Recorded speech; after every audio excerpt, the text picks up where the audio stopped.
দোস্ত, খবর কি পেয়েছিস?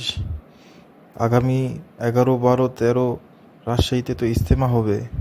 তুই যাবি কি? আমি তো যেতে যাচ্ছিলাম। খুব মজা হবে। চল ঘুরে আসি। তাই নাকি রে? এটা তো খুব ভালো খবর। তার বলতে, এটা তো সওয়াব কামানোর উত্তম সময়। আমরা কত গুনাহ করি, এই সুযোগটা হাতছাড়া করা যাবে না। কিন্তু দোস্ত, আমাকে তো বাসা থেকে যেতে দিতে চায় না। আর আমার কাছে তো টাকা নেই। আমি এখন কি করব?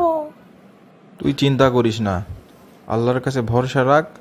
তুই, তোর নিয়ত যদি ঠিক থাকে, অবশ্যই আল্লাহ একটা ব্যবস্থা করে দিবে, ইনশাআল্লাহ। আর দোস্ত, তুই তো বললি না এটা কোন জায়গায়? রাজশাহীতে কোথায়? খুব সুন্দর জায়গায়, পদ্মার পাড়ে, যেখানে আমরা প্রতিনিয়ত ঘুরতে যাই। তাই নাকি রে? সেটা তো আমার খুব ফেভারিট জায়গা। তো যাবোই আমি, ইনশাল্লাহ। কেউ তো আমাকে নাইত্যা করে না, সব সহিত করে না। প্লিজ আমাকে ভালোবাসা দেন।